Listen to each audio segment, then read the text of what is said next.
I'd like to call to order City Council work session on Monday, December 7th. Just to inform you all, there will be a regular meeting following this, and then following that, there'll be a special meeting after. All right, tonight's work session. So as I look around the table, we're all here this evening. It's nice to see you. It was so cold in Cincinnati, I wasn't sure I was going to get back. Yeah. Just going to freeze at the curb. Anyway, so tonight we only have one item on the agenda. We will receive information regarding the proposed asset management program adopted as the part of the fiscal year 2015-16 operating budget, and an update on the other planning efforts in progress. Mario Salamando, Executive Management Assistant, and Lori Wigenroth, Budget and Reserve Manager, to present. Welcome. Good evening. Thank you very much for your time this evening, Mayor and Council. It's a pleasure to be here tonight. And we'd like to provide an update on the city's asset management program. Tonight's agenda includes an overview of the 10-year replacement program. We'd like to share the work the city is doing on implementing the adopted program as part of the 16 budget. Parks, if you recall, received a one-time additional funding in addition to the annual appropriation, and it was to address the backlog of replacements that exist in parks. So there's a lot of work that's planned to get the department where it should be with regard to replacing equipment that's needed, and we'll be sharing the timelines associated with that work plan and the expected dates to complete that work. The asset management program for 17 will also include public safety, police, fire, and facilities. So those areas are working with the budget office and also the city manager's office in developing and updating and refining their 10-year replacement plans. I'd like to begin by touching on the goals of the asset management program. Asset management seeks to minimize the total costs. That's acquiring, operating, maintaining, and replacing assets. It's and then or while meeting that desired level of service that customers expect, that they desire, that regulatory agencies require. Asset management operates in the environment of limited resources, and it also considers the level of risk associated with some of these decisions. So it contemplates what level of risk is acceptable to the organization. We heard a couple of weeks ago at the council retreat a lot of discussion around the importance of taking care of what we have. That there were a lot of projects on that unfunded list. Pavement management, traffic signals, asset management. So requirements that the city has that maintain that look of the city. And it's, hearing that policy discussion, that helps to shape and direct budget and management and involves city operations on carrying out the goals of the program. So, and achieving that look of the city that we're trying to achieve. The next couple of slides serve as background. In fiscal year 15, the council set aside funding to provide seed money for the asset management program. As part of the 16 budget process, staff developed and council approved a replacement plan for fleet, parks, right-of-way, pavement management, park facilities, ballpark, and IT hardware. And departments are currently in the process of implementing those plans, as you'll hear tonight.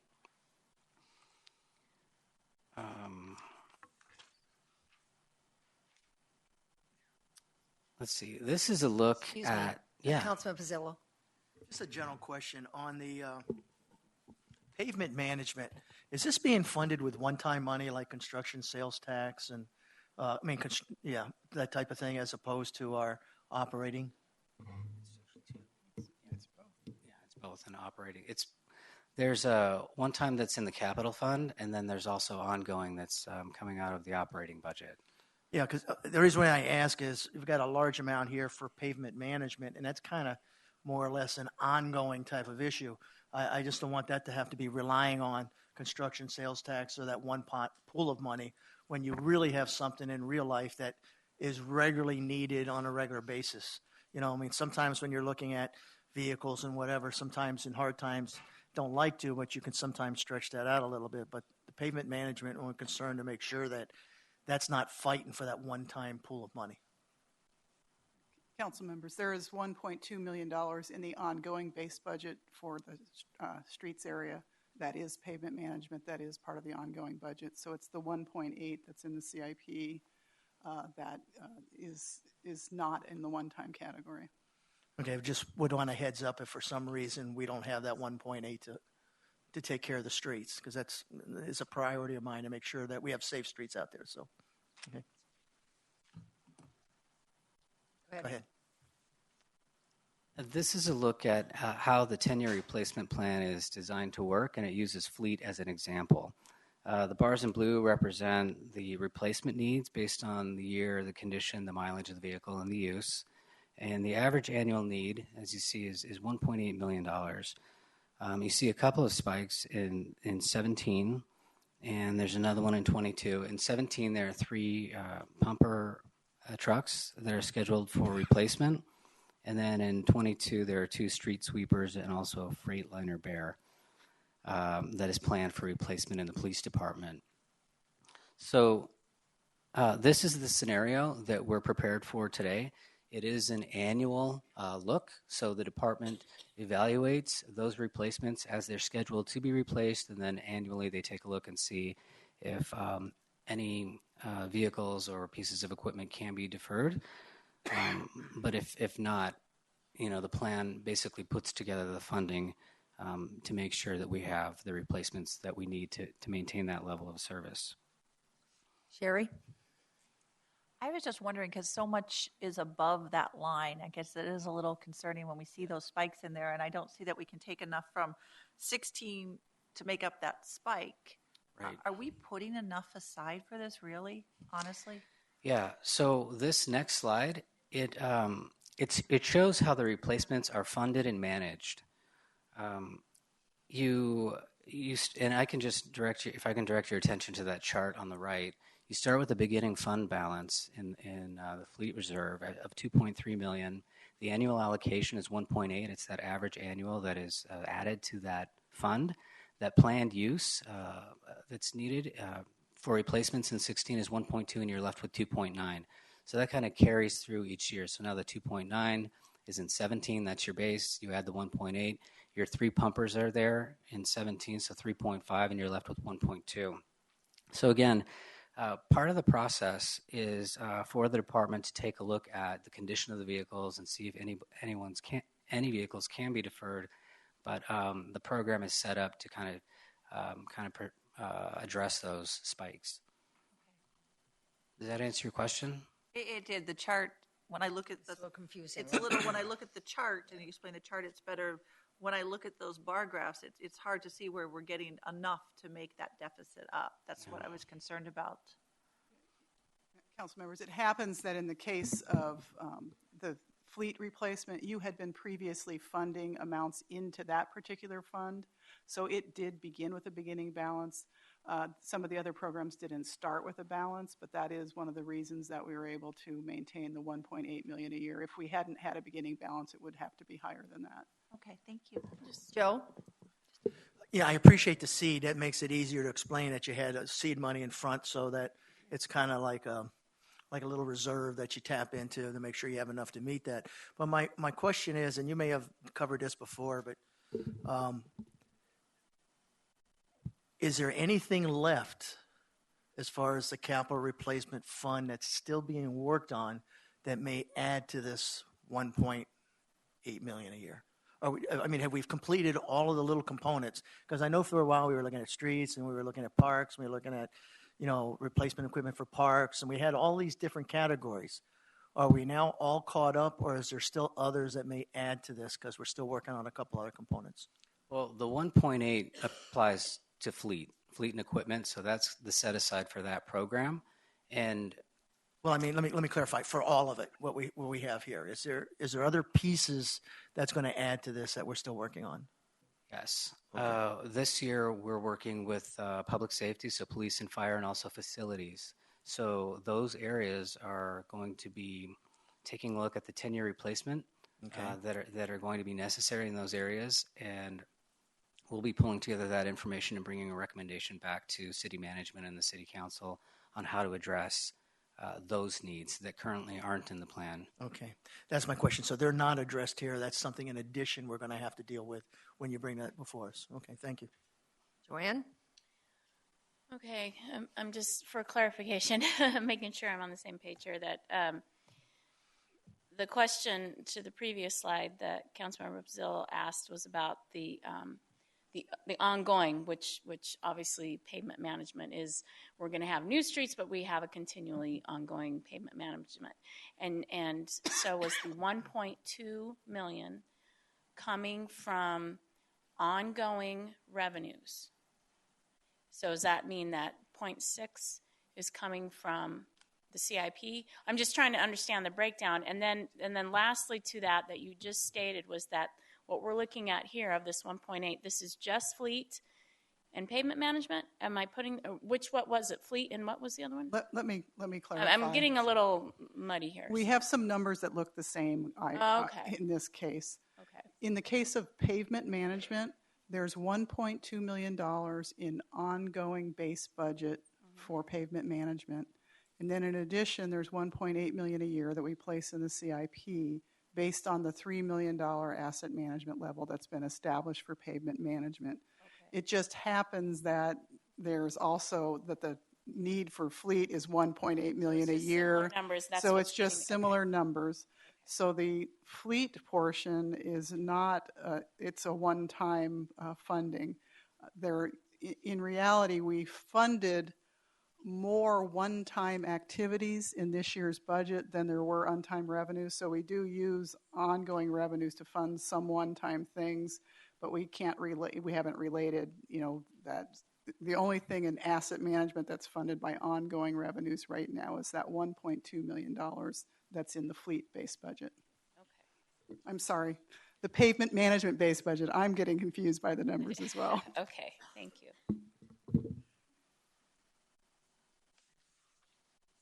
Just a quick update on the work in progress. The fleet, so the 1.2 million, that's the plan. That's the work that's planned to be completed this year. So year to date, the department has spent $615,000. Those units are planned to be replaced by the end of the fiscal year. Pavement management, the council approved the contract of 2.7 in October. That work actually began in November and is scheduled to be completed in mid-January.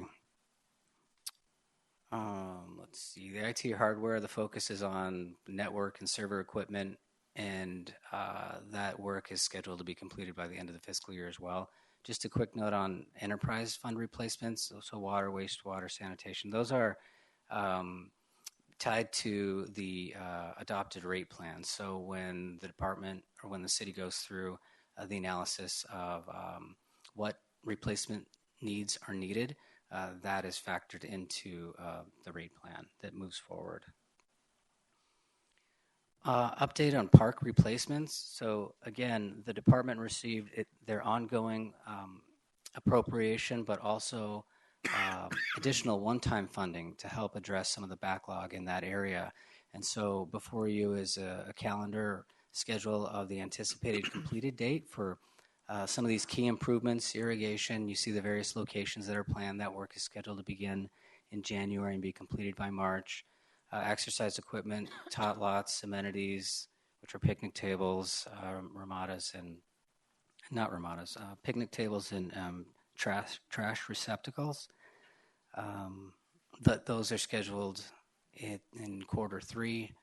The lighting work, sport courts in quarter 4. And there's some granite work to be completed basically by the end of December of 16. Just a quick note on Loma Linda, that Loma Linda and that park is a part of the asset replacement program. So those projects are a part of the program. They have been pushed to primarily quarter 4 because of the work that's in progress right now. The city is currently seeking public input on the master plan and we'll be coming back to the City Council with regard to the findings, explanation of the community benefit, and to help determine how to move forward at that location. Right-of-way replacements are also included in the Parks Replacement Plan. This is citywide. The department is working to identify where it'll be rolled out, but conceptually or generally, you've got work starting in the third quarter of 16 with 4, and then it'll follow with 10 right-of-way locations, and then 17 by the end of the year, and 16. Joe? He raised his hand first. On the right-of-way replacements, when it comes time to replace items in the right-of-way, are we looking at possibly being a little more efficient on the type of plant and coverage, maybe water or drought-resistant type of plants, so we don't build those that grow real tall and you've got to come back and trim them because they're and I'm seeing the Nathan nodding shaking in his the head, audience yes. that it is yes. But I'm hoping that we're doing that before we go put the same plants back up there again, because I think there's some savings that we can get by taking a second look at that. Yes. And also, just this next slide, it talks about the city's current practice. So the Parks Department, the city does use plants off of the ADWR list that are drought tolerant. It applies to both parks and right-of-ways. Okay. Fewer trim cycles. The density moving forward allows for proper growth. So that is part of the plan moving forward. It's to stay with those types of low water use plants. Bill? Mario, this is part of the replacement piece, but isn't there not in the CIP, we've actually identified some median areas that we were doing work in also? In the CIP, well, I thought we had some roadway median work that was actually part of the CIP. Is somebody had that? as a part of some widening projects. There is a specific road. There are some funds in the CIP for new medians, not for replacement medians. But it's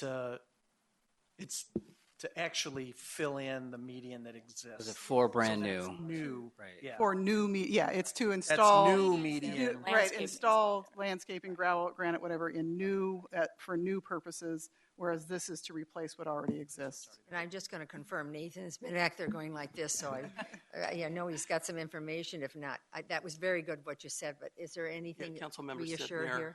members of the council, there currently is $360,000 that has been previously approved in the CIP budget for specifically to improve, I believe it's 4 medians that currently have no landscape in them at all, and some of those are right in front of us here on Van Buren.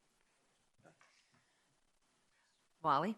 I have a question. Is this, these 31 right-of-ways, is that all we have in our city? How many do we have? Nathan, do you know? Sorry. I know it's a lot. Yes, how many rows? There's 30. We have approximately 26 million square feet of right-of-way throughout the city that we maintain. 26 million 6 square million feet. square feet. So you don't go by number of medians. So you we just don't know by how feet. many median specific, is it? I don't have that information with me this evening. Okay. Would it be helpful to you if when we are doing our budget process, if we knew how many are in the city, how many we've been refurbishing, how many we need still to do, so that we could address it possibly quicker? Because that's really the beauty of our community is our right-of-way medians. We do have that. Every area is inventoried and is part of the asset replacement plan that we've submitted. Okay. So we have every area that is inventoried. We know what areas are. We know which ones need to be improved. And Right. we will be doing a whole lot of improvements through this plan this coming year. Okay, that's good, because I know once you start improving and you go down the list, by the time you get halfway down, the ones that you started with need to be improved again. So I don't know. I appreciate you addressing this because this really has been a concern of all of council. And but if there's some way that we can just keep it on our radar as well during the budget session, I would appreciate that. Absolutely, and we'll certainly keep you apprised as improvements move forward. Okay. But we have a full comprehensive replacement schedule for all the right-of-ways. Okay, thank you. Thank you. And if I could help with that as well. So Yes. there's $2.7 million in this year's budget to catch up with the maintenance that has fallen behind. Oh, good. Then the reserve going forward, we're putting $820,000 a year in for right-of-ways based on the plan that Nathan just discussed. So we're catching up this year with everything that's behind. And then we took his 10-year plan for when he's projecting the next cycle will need to happen in each area. And we're funding that just like we showed you with the fleet. We're putting $820,000 a year to address his plan that may have higher years and lower years. Oh, But the Joe same likes that when concept's we going put on. money aside. I think that's something that he brought to our attention, and I appreciate that you are doing that. Thank you. Oh, okay, wait. I'm Joanne? sorry. I apologize. I thought you were going to go back to that other slide. Okay, so I do appreciate the fact that we are having this conversation, and I know that Nathan hears from me enough about this. But, we have granite standards stated there, and, I was hoping you were bringing me some show and tell, gentlemen. Good. I'm sorry, I skipped over that. Do you really have granite? No, you didn't get. Yeah. Yeah, so the current standard is 3/4 inch rock screened. So that's an upgrade from 1/4 inch non-screened. So this is the Sand 1 to sand 3, is that what we're doing? I mean, well, It's better than that. But Jeremy does have please. It's expensive. Oh, I know it is, but I also Expensive. and I also appreciate the drop in the 10% in amount of water since 2011.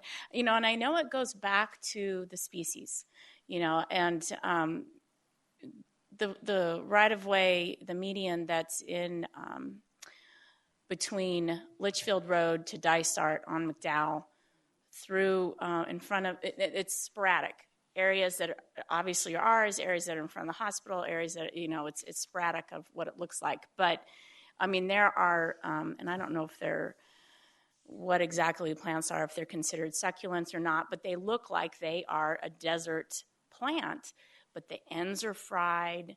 I mean, some of the stuff just looks so bad. And so you wonder, is it overwatered? Is it underwatered? But are they not being maintained? It's one thing when you guys maintain them and there's a standard you stick with, but the ones that we contract out to, if they're not doing what should be to our standard, then that needs to be addressed, because there's some things that are in our control and out of our control. And so, I've just really have been noticing this, that I appreciate your feedback on it. Yeah, thank you, Councilmember Campbell. I'm sorry, Osborne. It's Osborne. I do the same thing. Don't worry And about Mayor, it. Council. Thank you for those points. And we are currently taking steps with our landscape provider to put an audit process into place, where now we're going and physically checking the areas once they're complete, because we did start to notice some concerns as well with how the areas were being maintained. So we're confident that putting these practices in place, that we've addressed that. Okay. And I'll have, go ahead and Jeremy will explain the rock selection question. Yes. Okay. Thank you. Good evening, Mayor, Council. What you see on the slide here is our old standard, which was Madison Gold, the 1/4 inch minus on the bottom.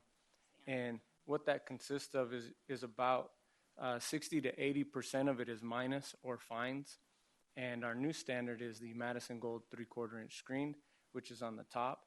And that has about 35 to 45% fines in it. So you can see there's a lot more larger rock, which holds up a little bit better over time. And it's a little bit longer to break down. It's kind of hard to say how much time, I was just say, what how is the much cost longer the difference? life cycle is. What's the cost difference between the two? It's about $4 difference per ton, which is about 150 square feet, depending on the area. But we'll probably see about a 5-year difference in our life cycle with it. That's what I figured. Just because of trimming. When you trim, you're more likely to pick up the finer material than you are the larger rock.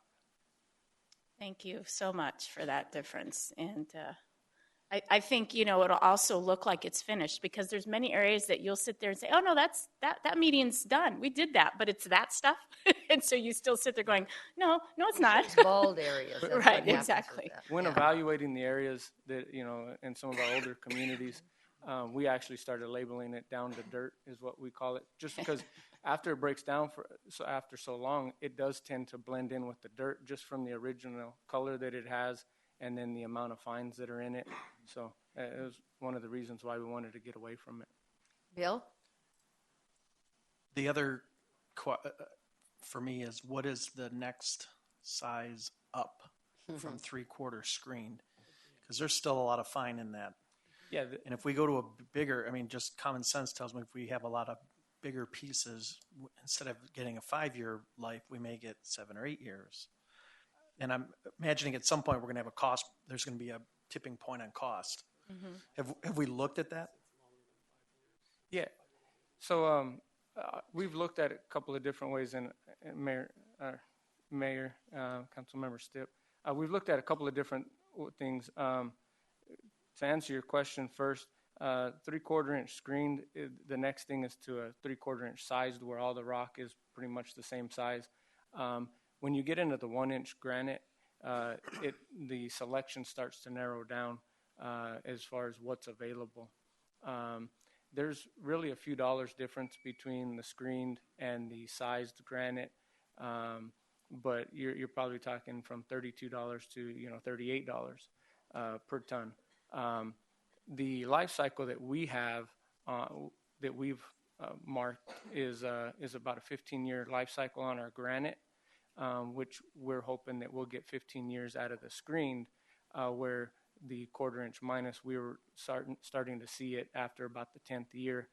So some of our areas are pretty old, to where we think with the new asset replacement at the end of the 15 years, we shouldn't be replacing it at looking like dirt, if you will.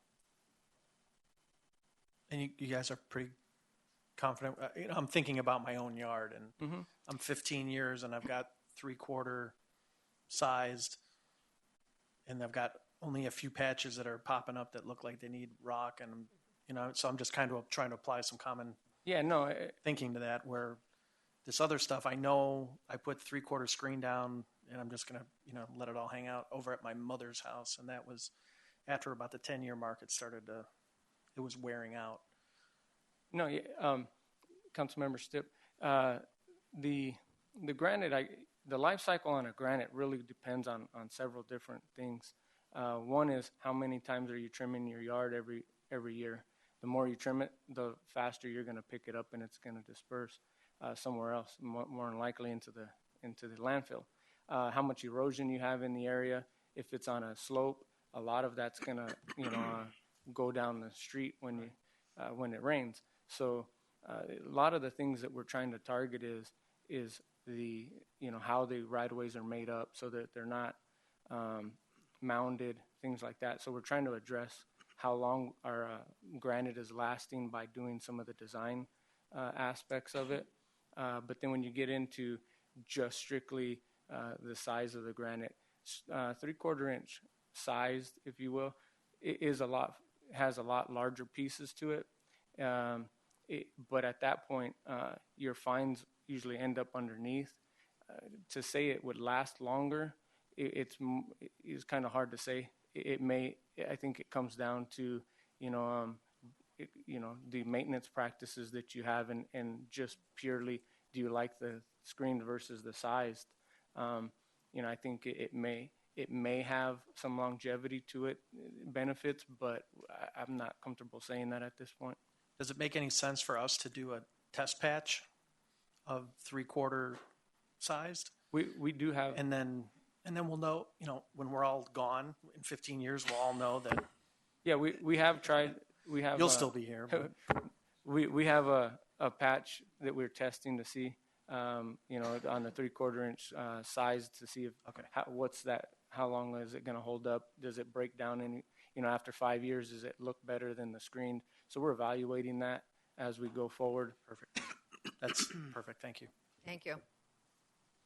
All right, you can go on. Oh, Sherry? I guess what I'm hearing from you all and what I was hearing from pavement management and everything is we are doing a lot of basically hurry up and catch up type of things. That some of the stuff has been neglected for quite a long time.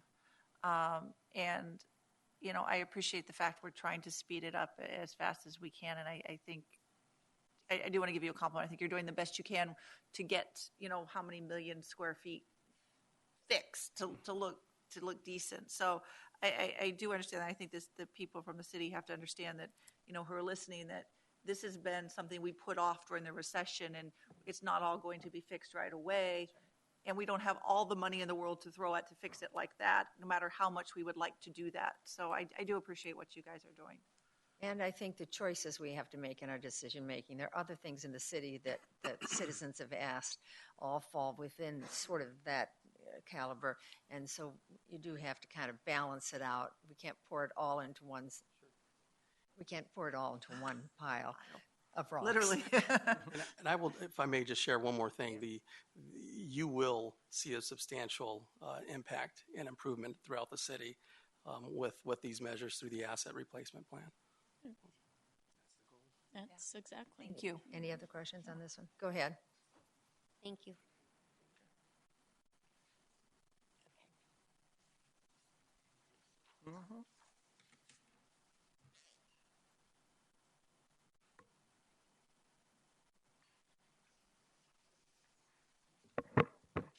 Lainey, could we get the presentation back? Thank you. Just 2 more slides. Again, there's some work in progress. So the public safety and the police and fire will be working with the budget office and the city manager's office on developing and updating their 10-year replacement plans. This is everything inside the building, a high dollar amount items, aggregate or individual, that need to be replaced on a regular basis. We want to identify and plan for those replacements. Also, the facilities master plan identified some key future city facilities with regard to the use and purpose. And so we're building off of that report to identify those buildings and those key facility components that are going to be necessary for replacement over the long term. Those areas will be coming back to the City Council, which is actually my next slide, as a part of the 17 budget process. So the departments, pavement management, fleet, parks, IT, will continue to evaluate their programs and plan for fiscal year 17. And again, we'll include public safety and public works and facilities in that plan moving forward as well, which will come to you as part of the budget process. So with that, be happy to answer any questions that you may have. Questions? All right, did a good job. Thank you so much.